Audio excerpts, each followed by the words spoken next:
The official story said Patrice Lumumba was shot while trying to escape his captors. The truth was far more disturbing. It is January 17th, 1961. The place is a dilapidated mission house outside Elizabethville, in the mineral heart of Katanga province. Soldiers from the secessionist state stand with rifles. A prime minister, one of Africa's most electrifying orators, is dragged from a truck. He is beaten. He is shot. The cameras that would have told the world were not there. Only the men who killed him would carry a record. Only silence would travel home. To understand how it came to this, return to the Congo of the 1950s and 1960.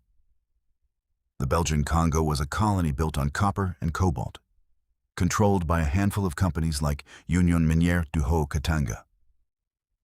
Patrice Emery Lumumba, born 1925, rose from the working-class districts of Léopoldville to found the Mouvement National Congolais and demand independence. On June 30th, 1960, the Belgian colony became the Republic of the Congo. Lumumba became prime minister. The celebrations did not last. By July 1960, the army had mutinied. On July 11th, 1960, Moise Tshombe declared Katanga independent, backed by Belgian economic interests who feared nationalization. President Joseph Kasavubu dismissed Lumumba on September 5, 1960.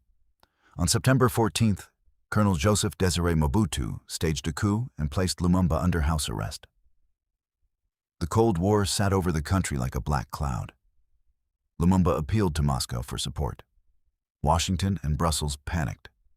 Declassified documents revealed that the CIA and Belgian services discussed plans to remove Lumumba. Larry Devlin, the CIA station chief in Léopoldville, later acknowledged agency efforts to undermine him.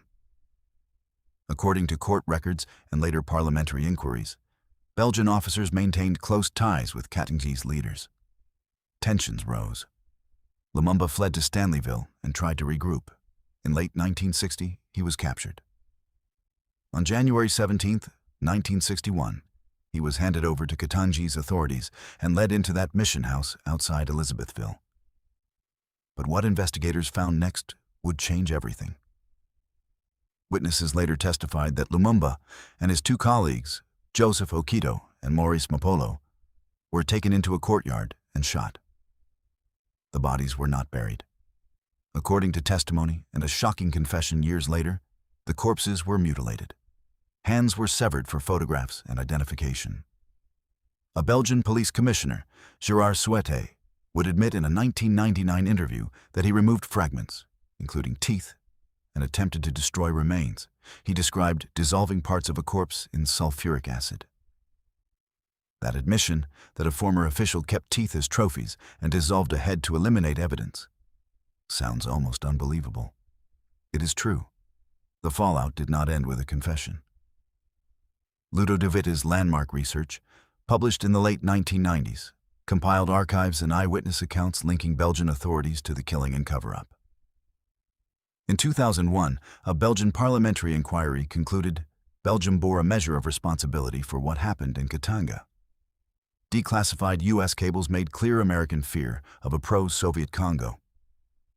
No one was ever prosecuted for ordering the execution. Mobutu would consolidate power, seizing the presidency in 1965 and ruling until 1997, while Lumumba's name became a rallying cry across Africa. The body was gone. The questions did not die. Families demanded answers. Scholars dug through secret files. Governments offered apologies that were partial and late. The teeth that Gérard Souete admitted keeping were surrendered, lawyered into museum drawers, and debated in halls of power. The prime minister who had pledged true independence was dead because outside powers thought he was more dangerous alive than dead. Patrice Lumumba's assassination altered a nation. It reshaped a continent. It left a simple, terrible fact. A people's first leader was not only murdered, he was erased. Time, archives, and confessions have stitched some of that erasure back together. But pieces remain missing. Whose orders began the killing? Which hands washed themselves afterward? The truth about a man shot at the edge of a mining town is not just a political scandal.